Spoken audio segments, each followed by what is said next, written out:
रहा था, तो माननीय प्रधानमंत्री जी की अनेक सारी योजनाएं हैं जिनका वे लाभ लेते हैं, लेकिन वे वोट नहीं डालेंगे, वे विकास की ओर अग्रसर नहीं होंगे, विकास का वे समर्थन नहीं करेंगे। ये तो सही कहना है उनका, लेकिन ऐसा नहीं है 400-500 बिल नहीं आता है। अगर आप उतना उपभोग करेंगे, अब पहले बिल कम आता था, पहले लोग बिल कम उपभोग करते थे, अब तो ज्यादा उसका कंज्यूमर हो गए, ज्यादा उनके घर में बल्ब लग गए, ज्यादा उसके घर में टीवी, फ्रिज, पंखा लग गए, एसी लग गए, तो ज्यादा लगेगा ही ना। ऐसे इतने भारी संख्या में स्मार्ट मीटर को लोगों ने अपनाया है, तो उसमें चीट कहाँ है? वह तो सबसे अच्छा बेहतरीन सुविधा मिल रही है लोगों को, और वह बेहतरीन है कि लोगों का भी भार जो अनावश्यक एक बार बढ़ जाता था, उन्होंने तो बहुत अच्छा लोगों में रिस्पांस है। जो जिन लोगों को कोई मुद्दा नहीं है विकास से लेना देना, विकास के कार्यों से लेना देना, वही लोग इस तरह के मुद्दे को उठाते हैं। आपके घर में स्मार्ट मीटर लगा हुआ है? निश्चित रूप से हमारे यहाँ लगा हुआ है। नमस्कार, मेरा नाम प्रिंस मिश्रा है और आप निष्कर्ष बिहार देख रहे हैं। अगर हमारे चैनल पर नए हैं तो चैनल को सब्सक्राइब कर लीजिएगा, और फेसबुक पर वीडियो देख रहे हैं तो फेसबुक पेज को फॉलो कर लीजिएगा। आज हम बात कर रहे हैं शीतकालीन सत्र को लेकर, जिस तरीके से विपक्ष हंगामा कर रही है, उन्हीं सब चीज़ों को लेकर जो है लगातार अब जो है ललन सिंह का बयान आया है कि मुस्लिम को जो है विकास से दूर दूर तक लेना देना नहीं है। क्या लग रहा है सर? हमारे साथ बीजेपी के विधायक हैं, कैसे देख रहे हैं इसको? निश्चित रूप से उन लोगों को तो विकास से कुछ लेना देना है नहीं, केवल अपने एक बीजेपी को हमें वोट नहीं देना है, वही उनका सोच है। एनडीए को वोट नहीं देना है, यही सोच है। अगर विकास से उनको लेना देना रहता तो माननीय प्रधानमंत्री जी की अनेक सारी योजनाएं हैं जिनका वे लाभ लेते हैं, लेकिन वे वोट नहीं डालेंगे, वे विकास की ओर अग्रसर नहीं होंगे, विकास का वे समर्थन नहीं करेंगे। ये तो सही कहना है उनका। लेकिन अगर आप लोग सत्ते में आए तो कहीं ना कहीं मुस्लिम भी तो आपको वोट कर रहे होंगे ना, तभी तो आप लोग जीत के आए, सत्ता में आए। और बीजेपी तो कह रही है कि हम लोग तो है सबों का विकास चाहते हैं। वोट निश्चित रूप से करते होंगे, कुछ न कुछ तो वोट होता ही है, लेकिन मास जो पॉपुलेशन है उनको विकास से कुछ लेना देना नहीं है। मुस्लिम समाज में जो लोग शिक्षित हैं, उनको अगर छोड़ दिया जाए तो जितने लोग हैं उन्हें विकास से कहाँ कुछ लेना देना। अगर विकास से कुछ लेना देना रहता तो विकास का समर्थन करते। वो एक भी काम, वो अपने समुदाय का भी विकास नहीं चाहते, अपने समुदाय का भी हित नहीं चाहते।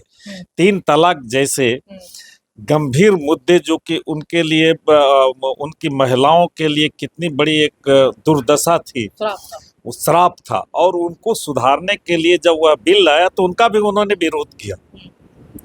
तो कहाँ उन्हें विकास से कुछ लेना देना है? अपने समाज का भी विकास से नहीं लेना देना है, देश की विकास तो छोड़िए। शीतकालीन सत्र शुरू हो चुका है। क्या विपक्ष जिस तरीके से कह रही थी स्मार्ट मीटर को लेके, भ्रष्टाचार को लेके आवाज उठाएंगे, लगातार हंगामा भी हो रहा है स्मार्ट मीटर को लेके, गर्दनी बाग हो या तमाम जगह हो, क्या लग रहा है कि स्मार्ट मीटर में सही में चीटर है स्मार्ट मीटर, जिस तरीके से कल भी तेजस्वी यादव कह रहे थे? इतने भारी संख्या में स्मार्ट मीटर को लोगों ने अपनाया है, तो उसमें चीट कहाँ है? वह तो सबसे अच्छा बेहतरीन सुविधा मिल रही है लोगों को, और वह बेहतरीन है कि लोगों का भी भार जो अनावश्यक एक बार बढ़ जाता था, उन्होंने तो बहुत अच्छा लोगों में रिस्पांस है। जो जिन लोगों को कोई मुद्दा नहीं है विकास से लेना देना, विकास के कार्यों से लेना देना, वही लोग इस तरह के मुद्दे को उठाते हैं। आपके घर में स्मार्ट मीटर लगा हुआ है? निश्चित रूप से हमारे यहाँ लगा हुआ है। क्या लगता है कि पहले की अपेक्षा अभी बिल ज्यादा आता है क्या? कोई बिल नहीं खास आता है। हमें तो लगता है कि पहले बिल में सुधार करवाना पड़ता था, जाना पड़ता था। पहले बहुत गड़बड़ियां होती थी, अब कुछ गड़बड़ी नहीं। लेकिन सवाल तो खड़े हो रहे हैं ना कि जो गरीब लोग हैं वो लोग भी आवाज उठा रहे हैं कि जो हमारा 100 रुपया बिल आता था, अभी जो है 400-500 बिल आ जाता है। ऐसा नहीं है, 400-500 बिल नहीं आता है। अगर आप उतना उपभोग करेंगे, अब पहले बिल कम आता था, पहले लोग बिल कम उपभोग करते थे, अब तो ज्यादा उसका कंज्यूमर हो गए, ज्यादा उनके घर में बल्ब लग गए, ज्यादा उसके घर में टीवी, फ्रिज, पंखा लग गए, एसी लग गए तो ज्यादा लगेगा ही ना, ऐसी कोई बात नहीं है। चलिए अंतिम सवाल लेते हैं। लगातार जिस तरीके से बिहार में अपराध की बातों को लेकर तेजस्वी यादव सवाल खड़े कर रहे हैं, पुलिया को लेकर सवाल खड़े कर रहे हैं, क्या लग रहा है कि शीतकालीन सत्र में आज उठा है बात क्या?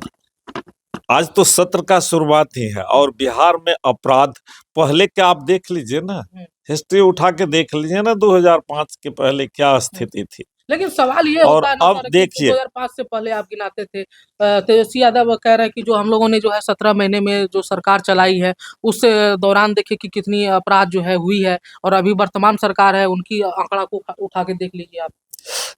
यह बड़बोलापन है उनका। वह अपनी कल्पना करे, उस वक्त पॉपुलेशन कम था और उस समय के अनुपात में अभी तो अपराध बहुत ही कम है। और जब भी अपराध होता है तो उस पर कार्रवाई होती है, त्वरित कार्रवाई होती है और अपराध नियंत्रित होता है। अच्छा, बीपीएससी शिक्षक भर्ती वाले में जो गड़बड़ी आर्थिक अपराध ने भी जो है स्पष्ट रूप से कह दिया है कि जो है बीपीएससी टीआरई 2 में पेपर लीक हुआ था, सरकार क्यों ना एक्शन ले रही है, जबकि वो जो भर्ती प्रक्रिया पूरी हुई थी वो तेजस्वी यादव के शासनकाल में हुआ था। जहां भी गड़बड़ी हुई है भर्ती प्रक्रिया में, चाहे जहां भी लीक हुआ है, कठोर से कठोर कार्रवाई हुई है और कार्रवाई हो रही है। तो देख सकते थे ये भाजपा के विधायक हैं, इनका साफ तौर पे कहना था जो मुद्दे अभी विपक्ष ला रही है उनमें किसी भी प्रकार का जो है आधार नहीं। ऐसे में आप लोगों को क्या लग रहा है कमेंट बॉक्स में जरूर बताइएगा। फिलहाल के धन्यवाद।